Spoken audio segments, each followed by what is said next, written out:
Class 9 NCERT book democratic politics का chapter 2 constitutional design.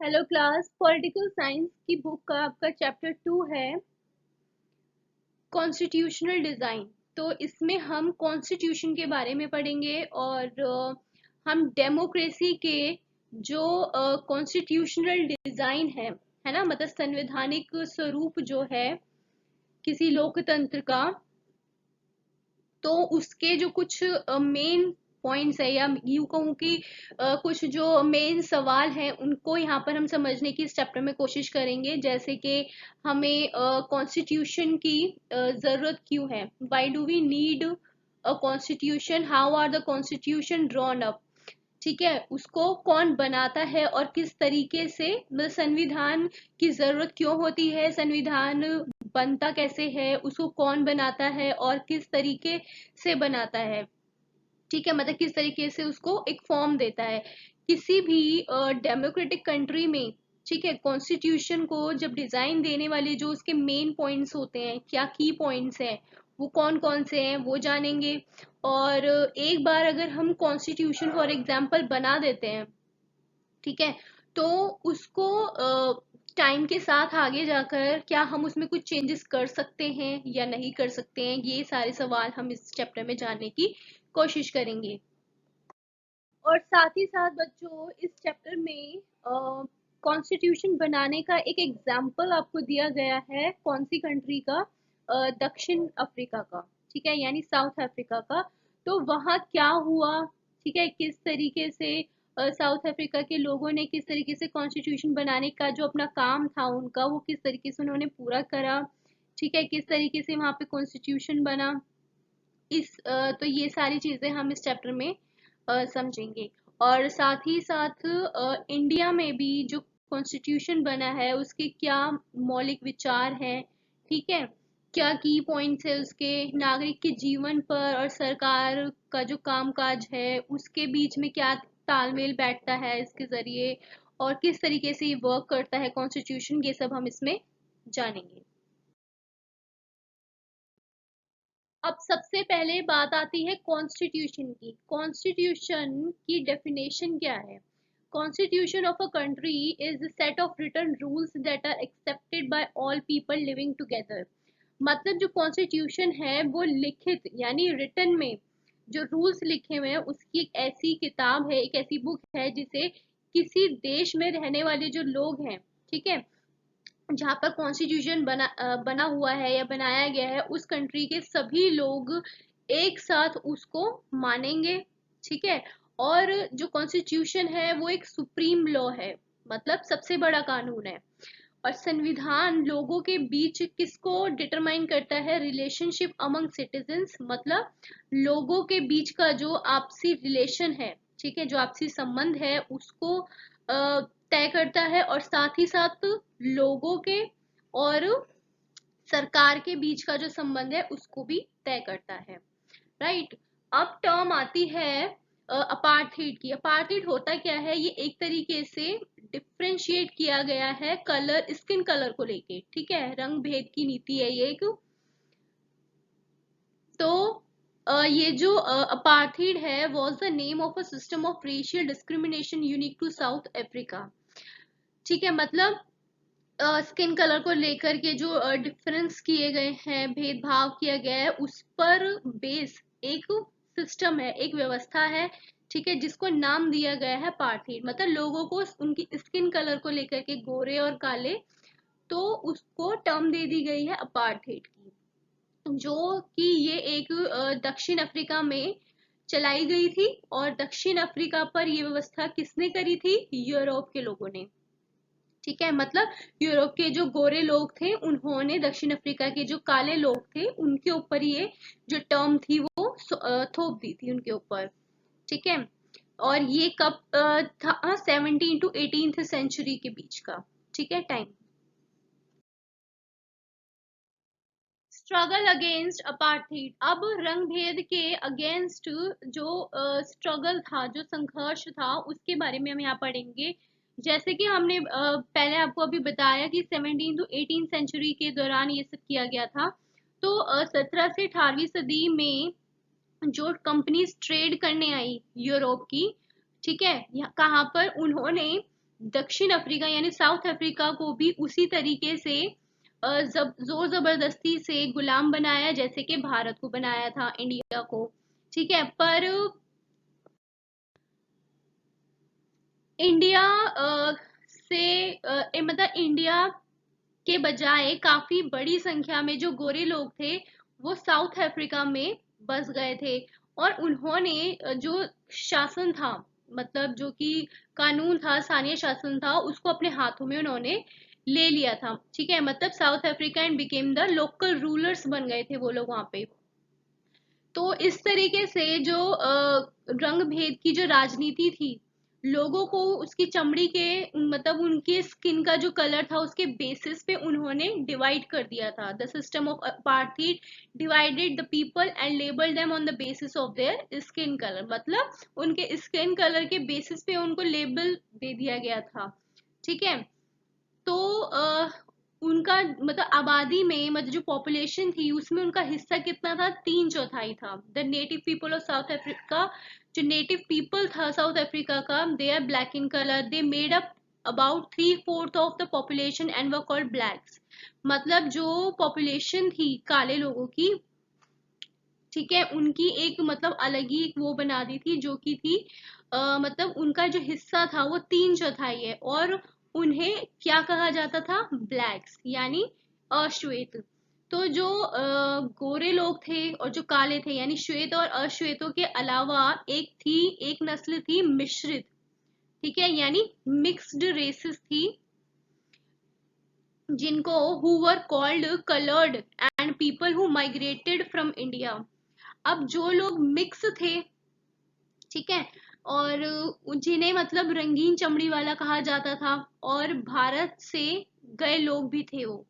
ठीक है, तो जो मतलब जो गोरे लोग थे, गोरों के अलावा शेष जो बचे हुए थे सबको छोटा और नीचा मानते थे। मतलब जो गोरे लोग थे वो अपने से मतलब उनसे जिनका कलर बहुत ज्यादा, मतलब या तो ब्लैक थे या फिर और भी ज्यादा थोड़ा गोरे नहीं थे वो, तो उनको नीचा माना जाता था और उन्हें वोट डालने का भी कोई राइट नहीं था। ठीक है, मतलब जो नॉन वाइट्स थे उनको वोटिंग का कोई राइट नहीं था।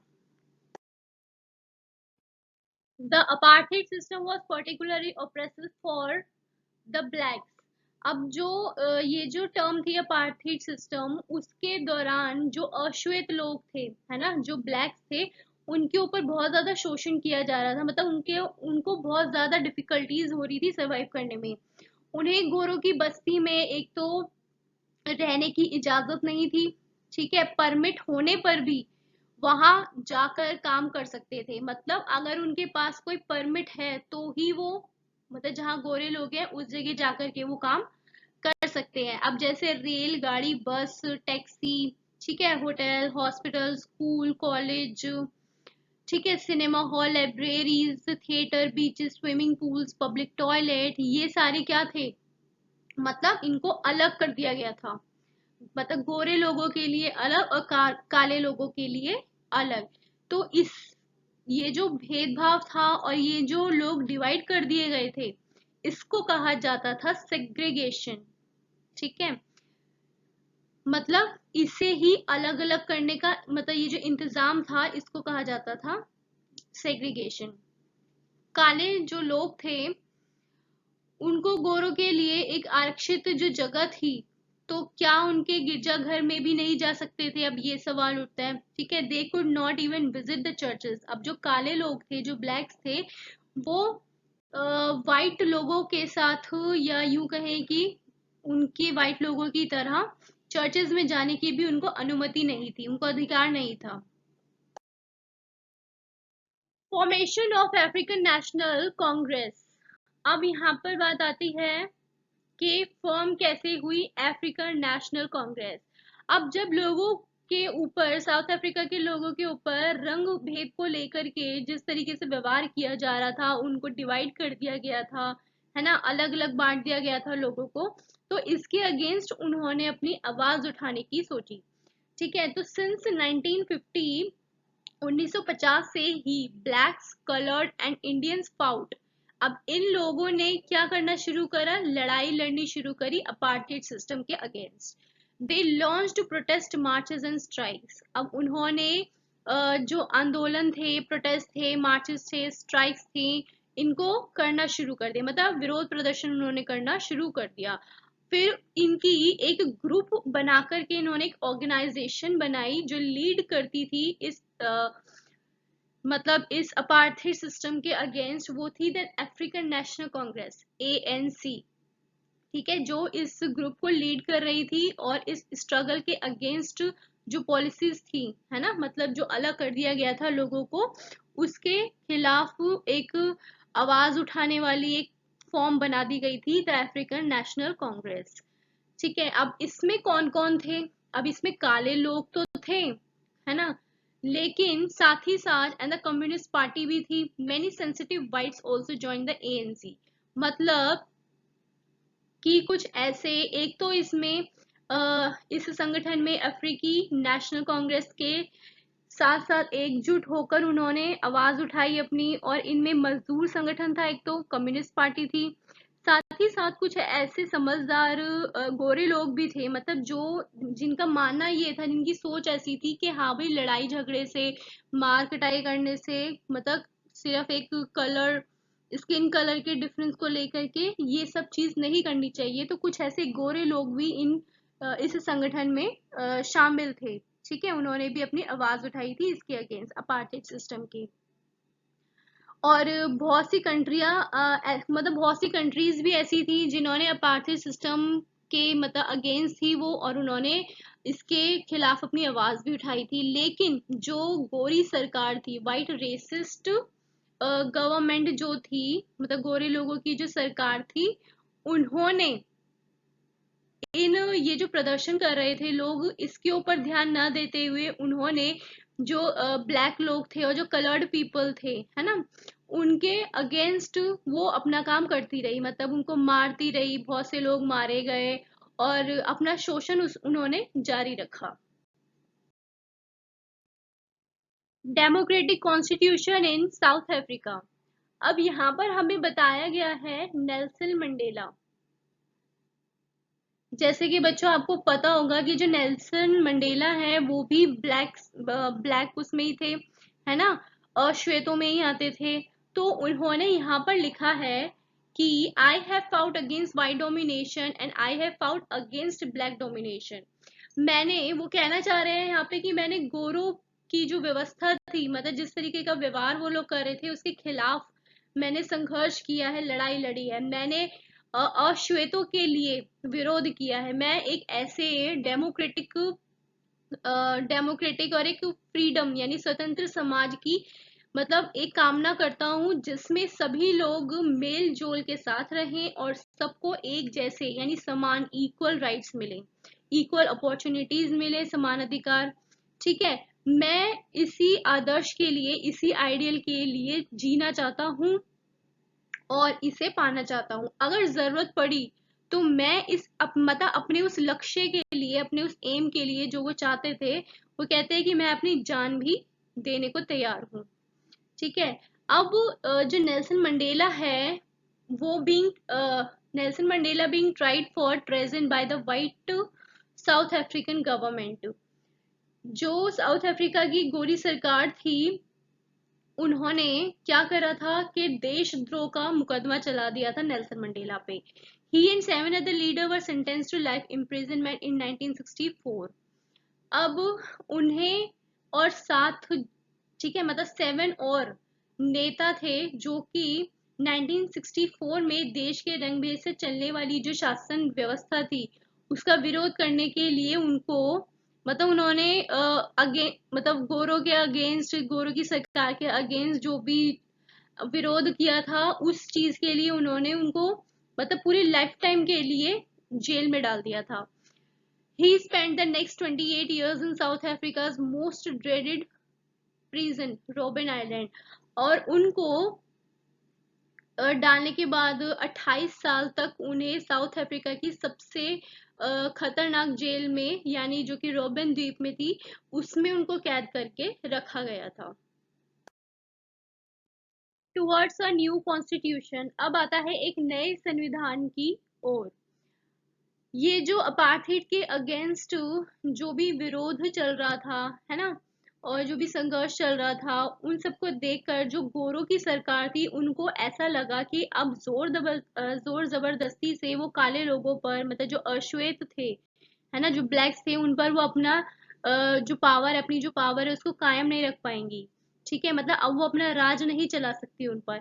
इसलिए जो व्हाइट रेसिस्ट गवर्नमेंट थी, उसने अपनी जो नीतियां थी उसमें चेंजेस लाने शुरू कर दिए। भेदभाव वाले कानून को उन्होंने, मतलब जो अपार्थाइड सिस्टम था उसको उन्होंने वापस ले लिया। जो राजनीतिक दल पर लगा हुआ जो प्रतिबंध था, जो मतलब रोका गया था उनको, और जो मीडिया थी, मीडिया पर भी जो पाबंदियां लगी हुई थी वो हटा ली गई। 28 ईयर्स तक जेल में जो कैद रखने के बाद नेल्सन मंडेला को भी आजाद कर दिया गया। और फाइनली 26 अप्रैल 1994 की आधी रात को साउथ अफ्रीका गणराज्य का नया, मतलब रिपब्लिक ऑफ साउथ अफ्रीका का जो नया झंडा है उसको फहराया गया। ठीक है, और ये दुनिया का क्या बन गया, एक नया लोकतांत्रिक देश। ठीक है, न्यू डेमोक्रेटिक कंट्री बन गई वर्ल्ड की। और जो रंग भेद वाली शासन व्यवस्था थी, यानी जो अपार्थाइड सिस्टम था, उसको खत्म कर दिया गया, और सभी नस्ल के जो लोग थे उनकी मिली जुली सरकार के गठन का जो रास्ता था वो खुल गया। मतलब पहले क्या था, जो गोरे लोग थे सिर्फ वो ही थे सिस्टम में, वही सरकार चला रहे थे, लेकिन अब ऐसा नहीं था। अब मिली जुली सरकार का जो रास्ता था वो खुल गया था। अब सवाल आता है कि ये सब हुआ कैसे। अब जब न्यू डेमोक्रेटिक साउथ अफ्रीका ये जो बना, इसके उदय, मतलब इसके बनने के साथ ही जो ब्लैक, मतलब ब्लैक ग्रुप्स के, मतलब अश्वेत लोगों के जो नेता थे, उन्होंने, है ना, अश्वेत समाज से, मतलब जितने भी लोग थे, जितने भी ब्लैक लोग थे, उनसे उन्होंने रिक्वेस्ट करी, ये विनती करी कि सत्ता में रहकर, मतलब गोरे लोगों के पास जब पावर थी, तो उन्होंने हमारे ऊपर चाहे जैसे भी जुल्म किए उस टाइम पर, उनको हमें भूल जाना चाहिए और हमें गोरों को माफ कर देना चाहिए। उन्होंने ये भी कहा कि, मतलब उन्होंने एक शांति बनाए रखने के लिए समाज में, कंट्री में, तो वो रिक्वेस्ट कर रहे थे बाकी लोगों से भी, वो नेता जो थे ब्लैक्स के, कि चलो मिलकर के एक सभी नस्ल और जो स्त्री पुरुष हैं उनकी समानता, और जो भी लोकतांत्रिक मूल्य हैं, ठीक है, सामाजिक न्याय और मानवाधिकार पर आधारित जो नए दक्षिण अफ्रीका का निर्माण करते हैं, वो ये चाहते थे। तो इसीलिए वो उनसे रिक्वेस्ट कर रहे थे। After 2 years of discussion and debate, they came out with one of the finest constitution the world has ever had. अब 2 साल की इतनी लंबी डिस्कशन और बहस के बाद उन्होंने जो संविधान, जो कॉन्स्टिट्यूशन बनाया, वैसा कॉन्स्टिट्यूशन दुनिया में मतलब कहीं भी नहीं बना था। इस कॉन्स्टिट्यूशन में नागरिक को जितने खुले तौर पर, मतलब अधिकार दिए गए, उतने दुनिया के किसी भी संविधान में, किसी भी कॉन्स्टिट्यूशन ने नहीं दिए हैं। साथ ही उन्होंने ये फैसला भी किया कि मुश्किल मामलों के, जो भी डिफिकल्ट वाले मामले होते हैं, उसके सोल्यूशन में के, मतलब उसके समाधान की कोशिश में किसी को भी अलग नहीं किया जाएगा, और ना ही किसी को बुरा मान करके या जैसा, ठीक है, गलत बर्ताव उनके साथ नहीं किया जाएगा।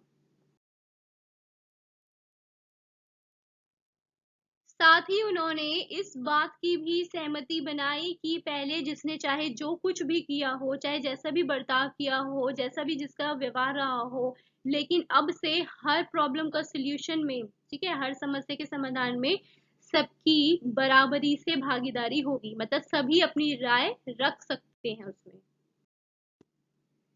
साउथ अफ्रीकन कॉन्स्टिट्यूशन से दुनिया भर के जितने भी लोग हैं वो क्या होते हैं, इंस्पायर होते हैं, उनसे प्रेरणा लेते हैं। 1994 तक जिस देश की दुनिया भर में मतलब अनडेमोक्रेटिक तौर तरीकों के लिए उसकी मतलब निंदा करी जाती थी, बुराई करी जाती थी उसकी।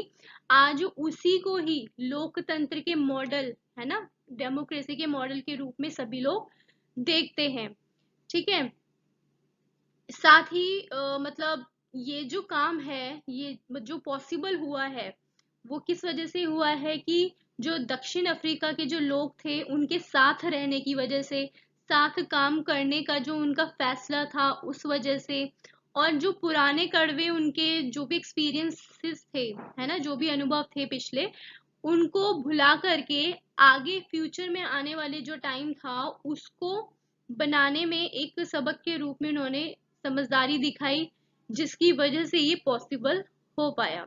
अगर वो भी ब्लैक्स भी अपने मन में एक कड़वे विचार रखते, कड़वी सोच रखते कि भाई हाँ, गोरे लोगों ने हमारे साथ ऐसा करा है तो क्यों ना अब हम पावर में आ गए तो हम भी उनके संग ऐसी करें, है ना, तो ये जो लड़ाई थी और जो भेदभाव था फिर ये तो आगे और चलता रहता। लेकिन उन्होंने जो पास्ट में हुआ उसको भूल करके आगे बढ़ने की जो कोशिश थी उनकी, ठीक है, जो समझदारी उन्होंने दिखाई, ये उसकी वजह से पॉसिबल हुआ। ठीक है, जो साउथ अफ्रीकन कॉन्स्टिट्यूशन है उसके ऊपर नेल्सन मंडेला ने भी कहा है कि दक्षिण अफ्रीका का जो कॉन्स्टिट्यूशन है वो हिस्ट्री और फ्यूचर, है ना, इतिहास और भविष्य दोनों की बातें करता है। एक तरफ तो ये एक क्या था, एक मतलब पवित्र कह सकते हो, पवित्र समझौता है ना, मतलब दोनों की सूझबूझ और समझदारी से बना हुआ, कि दक्षिण अफ्रीकी के रूप में हम एक दूसरे से ये वादा करते हैं कि हम अपने रंग भेद, मतलब जो कि स्किन कलर को लेकर के और दमनकारी इतिहास को फिर से दोहराने की मतलब इजाजत नहीं देंगे। पर बात इतनी ही नहीं है, ये अपने देश को इसके सभी लोगों द्वारा वास्तविक अर्थों में साझा करने का घोषणा पत्र भी है। श्वेत और अश्वेत, स्त्री और पुरुष, ये देश जो है वो पूरी तरीके से हम सभी का है। ठीक है, किसी एक का नहीं है। तो ये किसके विचार थे? नेल्सन मंडेला के। Why do we need a constitution? अब सवाल उठता है कि हमें संविधान की जरूरत क्यों है। अब हमें कॉन्स्टिट्यूशन की जरूरत क्यों है, इसका सबसे अच्छा एग्जाम्पल है साउथ अफ्रीका का। ठीक है, जो कि हमने अभी पहले ऊपर पढ़ा कि साउथ अफ्रीकन जो थे उनके संग क्या क्या हो रहा था, जो यूरोप के लोग थे उनके संग कैसा बर्ताव कर रहे थे, क्या सिस्टम, अपार्थाइड सिस्टम उन पे लगा दिया गया था। ठीक है, तो यहाँ पे हम ये देखते हैं कि दक्षिण अफ्रीका का जो एग्जाम्पल है वो सबसे अच्छा है इस चीज को समझने के लिए। ये जो नई डेमोक्रेसी बनी उसमें अत्याचार करने वाले और अत्याचार सहने वाले दो ग्रुप थे, राइट, ब्लैक और व्हाइट्स। तो दोनों ही साथ साथ बिल्कुल बराबरी से, इक्वली, ये प्लानिंग कर रहे थे, यानी योजना बना रहे थे। दोनों के लिए एक दूसरे पर विश्वास करना भी मतलब आसान नहीं था, राइट, उस टाइम पे, क्योंकि उनके जो अंदर उनके अंदर मतलब अपने अपने तरह के डर बने हुए थे। और ब्लैक्स जो थे उनको एक तरीके से कह सकते हो आपकी ज्यादा डर था, है ना, वो अपने हितों की मतलब प्रोटेक्शन चाहते थे, रखवाली चाहते थे। तो जो बहुत सारे ब्लैक्स थे वो इस बात पर भी चौकन्ना, बिल्कुल मतलब एकदम चौकन्ने थे कि लोकतंत्र में बहुमत के शासन वाले जो मूल सिद्धांत है, जो बेसिक रूल्स हैं, उसमें कोई एटलीस्ट कोई समझौता ना हो, मतलब कोई हेर फेर ना हो। तो उन्हें बहुत सारे सामाजिक और आर्थिक अधिकार चाहिए थे अपने लिए। तो जो गोरे थे उनको अपनी संपत्ति और अपने विशेषाधिकारों की चिंता थी। तो काफी टाइम तक बातचीत के बाद दोनों जो ग्रुप्स थे, दोनों ग्रुप्स के जो लोग थे, वो ये समझौता था उस रास्ते को अपनाने के लिए वो तैयार हो गए। गोरे लोग जो थे वो बहुमत के शासन का सिद्धांत और एक व्यक्ति एक वोट को मान गए थे, यानी वन पर्सन वन वोट। वो गरीब लोगों और मजदूरों के लिए भी कुछ अधिकार पर भी सहमत हो गए थे, मतलब अग्री हो गए थे। तो जो ब्लैक्स थे, जो ब्लैक लोग थे, वो भी इस बात पर अग्री हुए कि सिर्फ बहुमत के आधार पर सारे फैसले नहीं होंगे। तो इसी तरीके से उन्होंने जो गोरे लोगों की जमीन जायदाद थी उस पर कब्जा करने से भी मना कर दिया था कि वो उस पर कब्जा नहीं करेंगे। ठीक है, मतलब गोरे लोगों का जो डर था कि कहीं हमारे हाथ से पावर जा रही है तो साथ ही साथ हमारी जो संपत्ति है, जो जमीन जायदाद है, वो भी ना बट जाए, है ना। लेकिन जो ब्लैक्स थे उन्होंने ये क्लियर कर दिया था कि हम गोरे लोगों की जो भी संपत्ति है, जो भी जमीन जायदाद है, उसको हम कब्जा उसके ऊपर नहीं करेंगे। तो ये समझौता जो था वो आसान नहीं था। ठीक है, इस समझौते को लागू करना और भी कठिन था। इसे लागू करने के लिए पहली जरूरत ये थी कि एक दूसरे पर वो लोग भरोसा करें। और अगर वो एक दूसरे पर भरोसा कर भी ले तो क्या गारंटी है कि फ्यूचर में इसे तोड़ा नहीं जाएगा, है ना।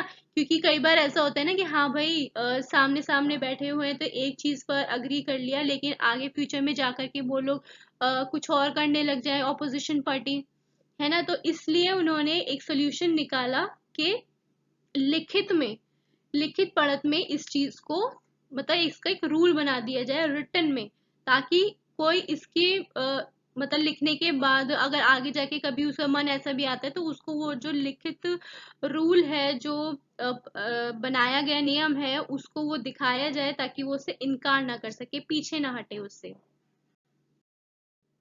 इसी तरीके से फ्यूचर में जो शासक है उसका चुनाव कैसे होगा, और ठीक है, उसका चुनाव कैसे होगा, इसके जो रूल्स हैं वो डिसाइड करके रिटन में, है ना, लिखित रूप में आ जाते हैं। जो चुनी हुई सरकार है वो क्या क्या काम कर सकती है और क्या क्या नहीं कर सकती है, ये सारे भी लिखित यानी रिटन में कर दिए गए। और इसी तरीके से मतलब ये जो रिटर्न रूल्स थे, इसमें जो नागरिक थे उनके अधिकार भी होते हैं। पर ये जो नियम है ये तभी काम करते हैं या तभी काम करेंगे जब जीतकर आने वाले लोग, मतलब जो भी चुनाव जीतेगा, है ना, वो लोग इन्हें आसानी से और मनमाने ढंग से ना चलाए, मतलब वो अपनी ना चलाए। तो साउथ अफ्रीकी लोगों ने इन्हीं चीजों का इंतजाम किया, है ना। वो कुछ बुनियादी नियम पर मतलब अग्री हुए। वो इस बात पर भी अग्री हुए कि रूल सबसे ऊपर होंगे, जो भी रिटर्न रूल्स होंगे वो सबसे ऊपर होंगे, कोई भी सरकार उनको मानने से मना नहीं कर सकती। इन्हीं नियम के लिखित रूप को, मतलब इन्हीं रिटर्न रूल्स, लिखे हुए रूल्स को क्या कहा जाता है, कॉन्स्टिट्यूशन, जिसे सभी को मानना जरूरी है, अनिवार्य है। अब जैसे कि हमने चैप्टर की स्टार्टिंग में पढ़ा था कि कॉन्स्टिट्यूशन है क्या। कॉन्स्टिट्यूशन एक रिटर्न रूल्स है ना। और उन्हीं रूल्स को किसी भी देश में रहने वाले जो सभी लोग हैं वो एक साथ सामूहिक होकर के उस मतलब उसको मानते हैं। और जो कॉन्स्टिट्यूशन है वो सुप्रीम लॉ है ना। जो ये जो कॉन्स्टिट्यूशन है वो क्या करता है, वो रिलेशन को तय करता है, लोगों के और सरकार और लोगों के बीच के, है ना, संबंध को तय करता है। तो कॉन्स्टिट्यूशन कई काम करता है जिसको हम यहाँ पे पढ़ेंगे। अब पहला है कि ये साथ रह रहे अलग अलग तरह के जो लोग हैं उनके बीच भरोसा और जो सहयोग है उसको विकसित करता है। ठीक है। सेकंड क्या है कि ये एक तो ये स्पष्ट करता है कि सरकार का जो गठन है ना, वो कैसे होगा, मतलब कैसे इलेक्ट की जाएगी, कैसे चुनी जाएगी, और किसे फैसले लेने का राइट है, कौन डिसाइड कर सकता है ना। Who will have to take which decision, मतलब किसके हाथ में पावर है कि वो ये निर्णय करना है किसी भी काम को लेके। तीसरा ये है कि सरकार के अधिकारों की सीमा को तय करता है ना, क्या काम कर सकती है क्या नहीं कर सकती है, और हमें ये बताता है कि नागरिकों के अधिकार क्या है।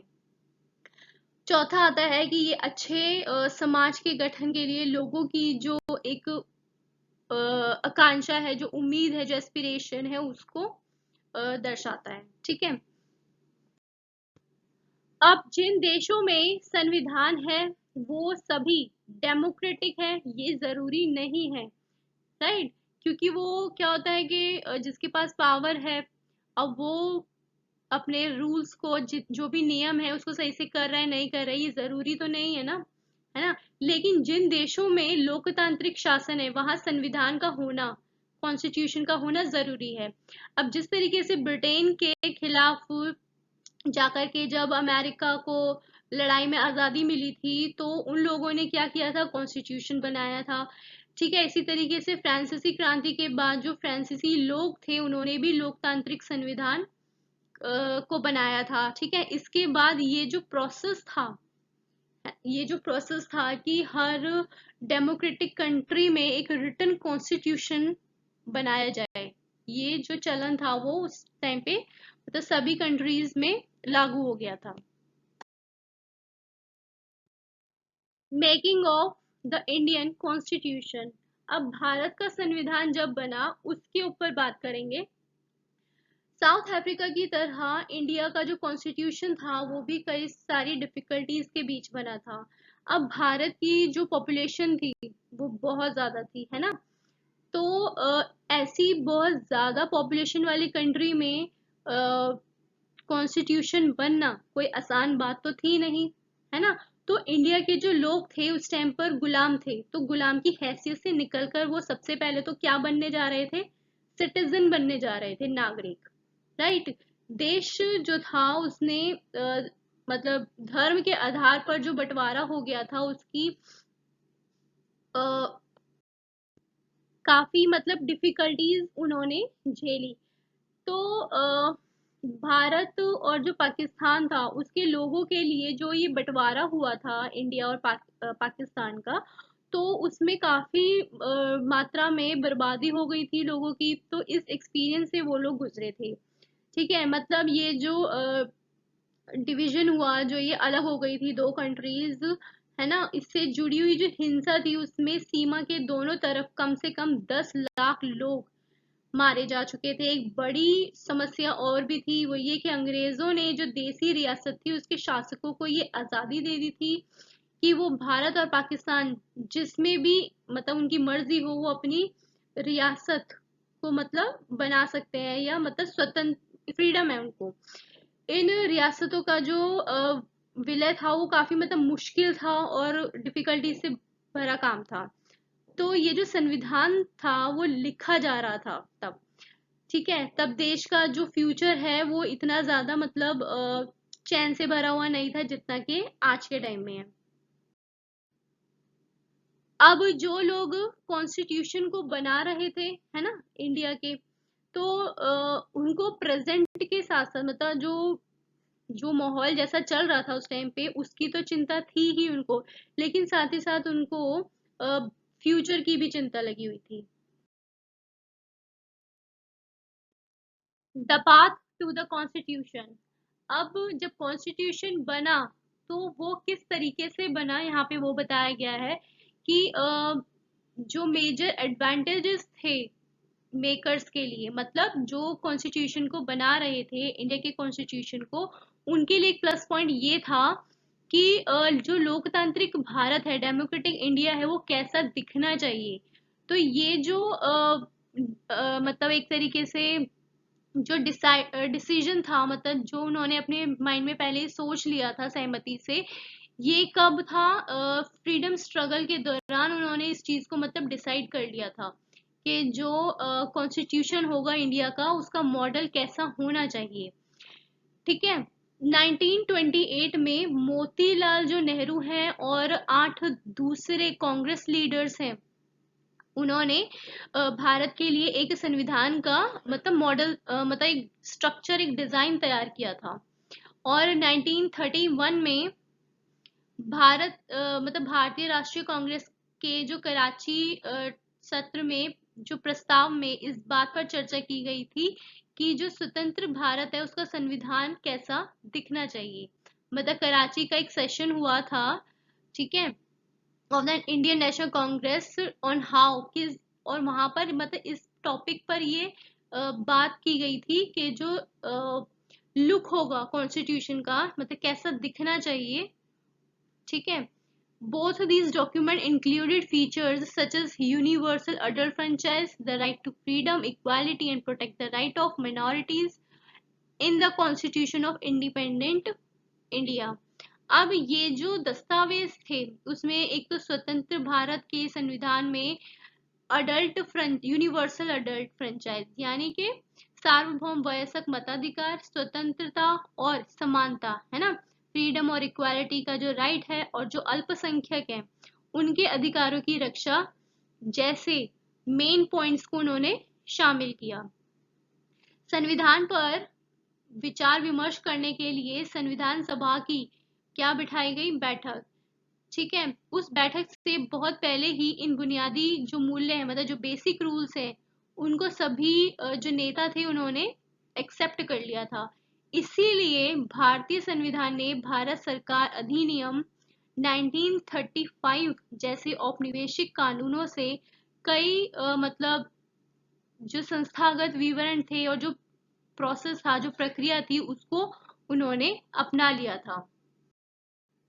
हमारे कई ऐसे लीडर्स, ऐसे कई नेता थे जो कि इंस्पायर्ड थे किससे, फ्रेंच रिवॉल्यूशन का जो आइडियल था। ठीक है, प्रैक्टिस ऑफ पार्लियामेंट्री डेमोक्रेसी। अब ब्रिटेन में जो प्रैक्टिस थी पार्लियामेंट्री डेमोक्रेसी की, उससे, और यूएस में जो बिल ऑफ राइट्स थे, इन मतलब इन दूसरी कंट्रियों में जो भी ये जो रूल्स थे, ठीक है, रिटर्न, इनसे वो लोग प्रभावित थे। ठीक है, मतलब इंस्पायर्ड थे। द कॉन्स्टिट्यूएंट असेंबली, अब ये क्या है, अब जहां पर जो ड्राफ्ट किया जा रहा था डॉक्यूमेंट, है ना, कॉन्स्टिट्यूशन का, उस असेंबली को, उस सभा में, उस असेंबली में जो इलेक्ट किए हुए रिप्रेजेंटेटिव्स थे, है ना, जो निर्वाचित लोग थे, ठीक है, जो संविधान को बनाने के लिए जो तैयारी की जा रही थी, उस सभा को क्या कहा गया है, कॉन्स्टिट्यूएंट असेंबली। ठीक है, यानी कि संविधान सभा उसको कहा गया है। जुलाई 1946 में संविधान सभा के चुनाव हुए, यानी कॉन्स्टिट्यूएंट असेंबली के।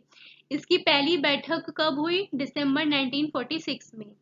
इसके ठीक बाद देश भारत और पाकिस्तान में, मतलब जो कंट्री थी वो दो हिस्सों में डिवाइड हो गई, है ना, इंडिया और पाकिस्तान में।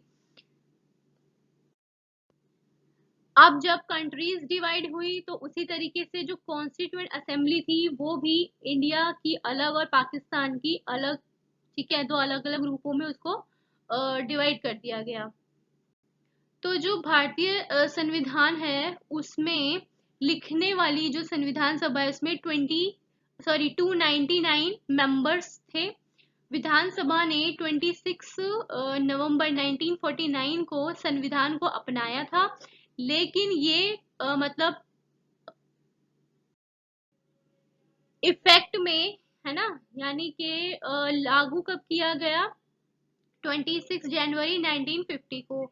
इस दिन को एक मार्क बना करके हम हर साल 26 जनवरी को क्या बनाते हैं, रिपब्लिक डे, राइट। उस मतलब 26 जनवरी को क्या गणतंत्र दिवस के रूप में मनाया जाता है। Why should we accept the constitution, हम कॉन्स्टिट्यूशन को क्यों एक्सेप्ट करें, ठीक है, या क्यों करते हैं। तो दुनिया के कई ऐसे देश हैं जिनको संविधान को नए सिरे से लिखना पड़ा, है ना, रिटर्न में, क्योंकि जो इसके बेसिक रूल्स थे वो जितने भी मतलब मेजर सोशल ग्रुप्स थे, है ना, या जितनी भी पॉलिटिकल पार्टीज थी वो इसके पक्ष में नहीं थी, मतलब इसको मानने के पक्ष में नहीं थी। तो इसीलिए क्या हुआ कि कई देशों में जो संविधान है वो सिर्फ कागज के टुकड़ों के रूप में मतलब कागज के टुकड़ों में ही मौजूद रह गया, लेकिन असल में कोई इसका पालन नहीं करता है, कोई फॉलो ही नहीं करता है उसको। लेकिन अ, जो हमारा संविधान है उसका जो एक्सपीरियंस है वो पिछली आधी सदी में कई समूहों ने संविधान के जो प्रावधान है, जो प्रोविजंस है, उस पर सवाल उठाया है। लेकिन जो किसी भी बड़े सामाजिक समूह, यानी जो भी कोई एक लार्ज सोशल ग्रुप है या पॉलिटिकल पार्टी है, उन्होंने कभी भी कॉन्स्टिट्यूशन की लेजिटिमेसी यानी कि उसकी वैधता पर सवाल नहीं उठाया। ये किसी भी संविधान के लिए एक बहुत बड़ी अचीवमेंट है ना, अनयूजुअल अचीवमेंट है। और इसका जो मतलब सेकंड रीजन है वो क्या है, संविधान सभा है, ठीक है, यानी कॉन्स्टिट्यूएंट असेंबली। भारत के लोगों का प्रतिनिधित्व किया, ठीक है, उस समय कोई सार्वभौमिक वयस्क मतलब मताधिकार यूनिवर्सल अडल्ट फ्रेंचाइज जो थी वो नहीं थी। इसीलिए संविधान सभा को सभी लोगों द्वारा सीधे नहीं चुना जा सकता था। ठीक है। तो यूनिवर्सल अडल्ट फ्रेंचाइज के ना होने पर जो असेंबली थी उसका चुनाव देश के जो लोग थे वो प्रत्यक्ष ढंग से नहीं कर सकते थे। ठीक है। इसके अलावा मतलब इसके कारण देश के जो सभी जो भौगोलिक क्षेत्र थे उसका इसमें काफी प्रतिनिधित्व हो गया था। तो इस असेंबली में भारतीय राष्ट्रीय कांग्रेस के जो मेंबर्स थे उनका डोमिनेशन बहुत ज्यादा था। ठीक है। जिसने राष्ट्रीय आंदोलन की अगुवाई की थी। पर जो कांग्रेस पार्टी थी, है ना, जो कांग्रेस पार्टी थी उसके ही अंदर, ठीक है, उनकी पार्टी में ही कुछ ऐसे अलग अलग विचारों वाले लोग थे जो अलग कई राजनीतिक समूह भी थे। ठीक है। जिनके अलग अलग थॉट्स थे, अलग अलग विचार थे। तो उनके असेंबली में कई ऐसे लोग थे जो कांग्रेस के विचारों से ही सहमत नहीं थे। ठीक है। तो सामाजिक रूप से इस सभा में सभी थे, मतलब समूह, जाति, वर्ग, धर्म के लोग थे। अगर संविधान सभा का गठन यूनिवर्सल अडल्ट फ्रेंचाइज के जरिए हुआ होता तब भी इसका जो एक लुक था, एक जो स्ट्रक्चर था, वो काफी कुछ इसी तरीके का होता। कॉन्स्टिट्यूएंट असेंबली का जो काम था, जो वर्क था, वो काफी सिस्टमेटिक वे में था, ओपन था और कंसेंशुअल मैनर में था। मतलब एक सीक्वेंस में काम था उनका। तो सबसे पहले तो जो बेसिक प्रिंसिपल्स थे, है ना, मतलब जो सामान्य सिद्धांत थे उनको डिसाइड किया गया, फिर उनमें सहमति करी गई।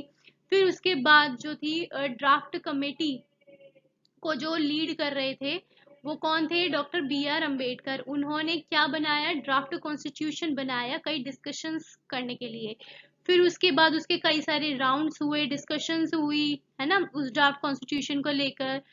फिर उसके बाद उसके 2000 से भी ज्यादा अमेंडमेंट्स, मतलब जो संशोधन थे वो उनका प्रारूप बनाया गया। और संविधान के प्रारूप की जो प्रत्येक धारा थी, है ना, उस पर कई कई बार, मतलब हर, मतलब कई कई तरीके से उस पर डिस्कशन किया गया।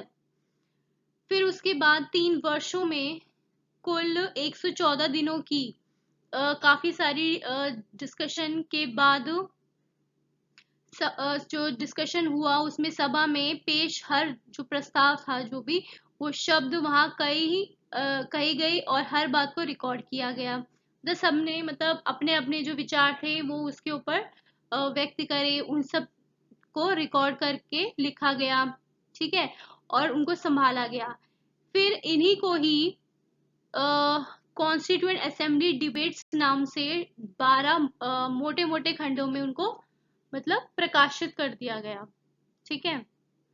फिर उसके बाद कई बहसों से हर प्रावधान के पीछे की जो सोच थी, जो थॉट था, जो तर्क थे, उसको समझा जा सकता था। जिस वजह से संविधान की जो व्याख्या थी उसके लिए भी इस बहस के जो दस्तावेज थे उनको यूज किया गया।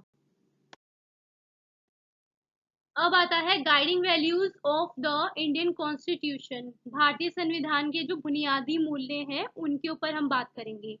तो बच्चों, हमारा जो इंडियन कॉन्स्टिट्यूशन है उसके मेकर्स की लिस्ट में एक बड़ा नाम यानी महात्मा गांधी का नाम नहीं है। ये जानकर शायद आपको हैरानी होगी, क्योंकि जो महात्मा गांधी थे वो कॉन्स्टिट्यूएंट असेंबली के मेंबर नहीं थे। लेकिन कॉन्स्टिट्यूएंट असेंबली के जितने भी मेंबर्स थे वो महात्मा गांधी के जो विचार थे, है ना, संविधान को लेकर के, वो उनके अनुयायी थे, मतलब उनको मानते थे, उनके विचारों को। तो 1931 में अपनी एक पत्रिका में महात्मा गांधी ने यंग इंडिया में, ठीक है, उन्होंने अपने संविधान से जो उम्मीदें थी उनको, उसके बारे में उन्होंने लिखा है। वो चाहते थे कि जो भारत है वो एक ऐसा संविधान हो जिसमें गुलामी और अधीनता से मुक्त हो। ठीक है, भारत। और वो चाहते थे कि भारत के लिए कि वो एक ऐसा प्रयास करें जिससे सबसे गरीब व्यक्ति भी उसे अपना माने और उसे ये लगे कि देश को बनाने में उसकी भी भागीदारी है। ऐसा भारत जिसमें लोगों का जो ऊंचा वर्ग और नीचा वर्ग जाता है वो उससे हट जाए और सभी लोग जो है उसमें एक साथ रहे मिल करके, मतलब हर ग्रुप के जो लोग हैं वो एक साथ मिलकर रहे। ऐसे भारत में छुआछूत, शराब, नशीली चीजों के लिए कोई जगह ना हो, औरतों को भी मर्दों जैसे अधिकार हो, और मतलब इससे कम पर्सन, मतलब वो इससे ज्यादा कम कुछ नहीं चाहते थे और इससे ज्यादा भी कुछ नहीं चाहते थे। इसी तरीके से जो बी आर अम्बेडकर थे वो भी भेदभाव, डिफरेंसेस और जो गैर बराबरी है उससे एक फ्री इंडिया चाहते थे। ठीक है, मतलब इन सब चीजों से एक मुक्त भारत का सपना वो भी देखते थे, जिन्होंने संविधान निर्माण में अपनी मतलब सबसे एक इम्पोर्टेंट रोल प्ले करा है उन्होंने अपना।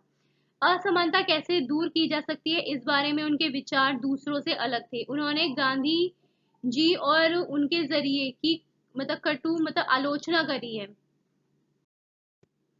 कॉन्स्टिट्यूशन की जो शुरुआत है, उसके जो बेसिक वैल्यूज है, उसकी जो बेसिक वैल्यूज हैं, यानी जो मूल मूल्य हैं उसके, उसका संक्षिप्त विवरण से होती है, जिसे संविधान की प्रस्तावना कहते हैं, यानी प्रियम्बल टू द कॉन्स्टिट्यूशन कहते हैं। ठीक है, प्रियम्बल फोकस करता है, ये जो प्रस्तावना है संविधान की, उसमें किस चीज पर फोकस किया जाता है? एक तो जस्टिस, सोशल, इकोनॉमिक और पॉलिटिकल, लिबर्टी ऑफ थॉट, ठीक है, expression, belief, faith and worship, equality of status and opportunity, मतलब सबको समान अधिकार मिले, fraternity assuring the dignity of the individual and the unity and integrity of the nation, मतलब व्यक्ति की जो गरिमा है और जो राष्ट्र है उसकी एकता और अखंडता को बनाए रखने वाली जो बंधुता है, जो यूनिटी है, ठीक है, इन सब चीजों पर वो फोकस करता है। फिलोसॉफी ऑफ द कॉन्स्टिट्यूशन, अब फिलोसफी क्या है? अब ये जो प्रियम्बल ऑफ द कॉन्स्टिट्यूशन है, जो यानी कि संविधान की जो प्रस्तावना है ना, वो लोकतंत्र पर कैसी लगती है? एक पोएम जैसी लगती है। ठीक है, इसमें जो प्रियम्बल शामिल किए गए हैं, जिस पर पूरे संविधान का निर्माण हुआ है ना, पूरा जो कॉन्स्टिट्यूशन है वो बनाया गया है। ये जो प्रियम्बल है वो सरकार के किसी भी कानून को फैसले किसी भी कानून और फैसले का जो मूल्यांकन है उसका मानक तय करती है। ठीक है, मतलब उसके एक्शन को देख परखती है। ठीक है, उसके सहारे उसको परखा जाता है कि कौन सा कानून है और कौन सा फैसला अच्छा है या कौन सा बुरा है। इसमें भारतीय संविधान की क्या बसती है? आत्मा बसती है। ठीक है, soul of the Indian constitution. संविधान जो है वो सिर्फ मूल्य और दर्शन का बयान ही नहीं है ना, यानी वैल्यूज और प्रियम्बल ही नहीं है, बल्कि इसको संस्थागत रूप से, मतलब इसका जो संस्थागत रूप है वो देने की भी कोशिश की जाती है, जिसे भारत का हम संविधान कहते हैं। उसका अधिकांश मतलब मैक्सिमम जो पार्ट है वो इन्हीं व्यवस्थाओं को तय करने वाला है। अब इसमें अब बच्चों, हमारा जो ये इंडियन कॉन्स्टिट्यूशन है वो बहुत मतलब लंबा है ना, काफी विस्तृत है, तो इसीलिए टाइम टाइम पर इसे नया रूप देने के लिए इसमें बदलाव भी करने जरूरी पड़ जाते हैं। तो इंडियन कॉन्स्टिट्यूशन के जो मेकर्स थे उनको ऐसा लगा कि इसे लोगों की जो फीलिंग्स है ना, जो सेंटिमेंट्स है, जो भावनाएं हैं, उसके अनुरूप ही चलाना चाहिए, मतलब उनके अकॉर्डिंग ही चलाना चाहिए, और समाज में अगर कोई बदलाव हो रहे हैं तो उससे कॉन्स्टिट्यूशन को दूर नहीं रखना चाहिए। तो इसीलिए उन्होंने इसे एक मतलब प्योर और स्थायी और ना बदले जा सकने वाले कानून के रूप में नहीं देखा। इसीलिए उन्होंने बदलावों को समय समय पर शामिल करने का जो प्रावधान है, ठीक है, जो अमेंडमेंट है वो भी रखा। इन बदलावों को संविधान संशोधन कहते हैं। ठीक है, तो इसी तरीके से संविधान ने संस्थागत व्यवस्थाओं को बड़ी कानूनी भाषा में दर्ज किया। अगर आप संविधान को पहली बार पढ़े तो इसे समझना मुश्किल लगेगा। किसी भी संविधान की तरह भारतीय संविधान भी वो नियम बताता है जिनके अनुसार शासक का चुनाव किया जाएगा। इसमें हम कह सकते हैं कि किसके पास कितनी शक्ति होगी, कौन किस बारे में फैसला लेगा, और साथ ही संविधान नागरिकों को कुछ अधिकार देकर सरकार के लिए एक क्या कर देते हैं, एक लाइन बना देते हैं कि सरकार इससे आगे नहीं बढ़ सकती है, वो उतना ही काम करेगी। तो इसी तरीके से मतलब अगर चेंजेस की जरूरत है कॉन्स्टिट्यूशन में तो उसका प्रावधान भी जो उसके मेकर्स हैं उन्होंने उसमें वो रखा। अब इस प्रीएम्बल के कुछ की पॉइंट्स थे जिससे हमारा इंडियन कॉन्स्टिट्यूशन बना है, वो थे we the people of India, sovereign, socialist, secular, equality, republic, democratic, justice, fraternity and liberty. ठीक है, तो इन की पॉइंट्स को हम थोड़ा सा डिटेल में पढ़ेंगे। We the people of India, इसका क्या मतलब है कि भारत के संविधान का जो निर्माण है, ठीक है, जो बनाया गया है भारत के लोगों ने अपने ही प्रतिनिधियों के माध्यम से किया गया है, ठीक है, ना कि किसी राजा या फिर बाहरी आदमी ने उसको दिया है। फिर है सोवरेन यानी प्रभुत्व संपन्न, लोगों को अपने से जुड़े हर मामले में फैसला करने का अधिकार है, कोई भी बाहर की शक्ति है ना भारत की सरकार को आदेश नहीं दे सकती कुछ भी करने के लिए। फिर आता है सोशलिस्ट, समाज में संपदा सामूहिक रूप से पैदा होती है और समाज में उसका जो बंटवारा है वो भी समानता से ही होना चाहिए। सरकार जमीन और उद्योग धंधों की जो हकदारी है उससे जुड़े जो कायदे कानून है इस तरह से बनाए कि जो भी सोशल इकोनॉमिक डिफरेंसेस हैं वो कम हो। राइट। अगला आता है सेक्युलर, विच मीन्स पंथ निरपेक्ष, मतलब कि धर्म के मामलों में भेदभाव ना होना। नागरिकों को किसी भी धर्म को मानने की पूरी पूरी फ्रीडम है, लेकिन कोई भी धर्म मतलब ऑफिशियली नहीं होगा। राइट। सरकार सभी धार्मिक मान्यताओं और उसका जो आचरण है उसको सम्मान मतलब पूरी इक्वालिटी से उसका उसकी रिस्पेक्ट करेंगे। नेक्स्ट है इक्वालिटी, कानून के सामने सभी लोग समान है, इक्वल है, पहले से जो चली आ रही सामाजिक असमानताएं हैं है ना उसको खत्म कर दिया जाएगा, खात्मा होगा, उसका नष्ट होगा। और सरकार हर नागरिक को समान अवसर अ, मतलब देने में पूरी व्यवस्था उसकी करेगी। अगला है रिपब्लिक, कोई भी शासन का जो हेड होगा वो लोगों के द्वारा चुना हुआ होगा, ना कि किसी वंश का या किसी अ, राजा के खानदान का। ठीक है। फिर आता है डेमोक्रेटिक यानी कि लोकतंत्रात्मक, सरकार का एक ऐसा रूप जिसमें लोगों को समान राजनीतिक है ना पॉलिटिकल राइट्स होंगे और लोग अपने शासन का चुनाव करते हैं और उसे जवाबदेह भी बनाते हैं। ये सरकार कुछ बुनियादी नियमों के अनुरूप ही चलती है, मतलब जो गवर्नमेंट है जो रूल्स बनाए गए हैं बेसिक उसके अकॉर्डिंग ही काम करेगी। ठीक है। फिर आता है जस्टिस यानी न्याय, नागरिकों के साथ उनकी जो जाति है धर्म और लिंग के आधार पर भेदभाव नहीं किया जाएगा। फिर आता है लिबर्टी, यानी नागरिक कैसे सोचे, मतलब किस तरीके से वो सोचें और किस तरह अपने विचारों को मतलब एक्सप्रेस करें और अपने विचारों पर किस तरह से वो अमल करें, इस पर कोई पाबंदी नहीं लगाई जाएगी। फ्रेटर्निटी यानी बंधुता, हम सभी एक ऐसा बिहेव करें कि हम एक परिवार के ही सदस्य हैं, कोई भी नागरिक किसी दूसरे नागरिक को अपने से कम नहीं समझेगा। Do like, share and subscribe and keep watching. Thank you.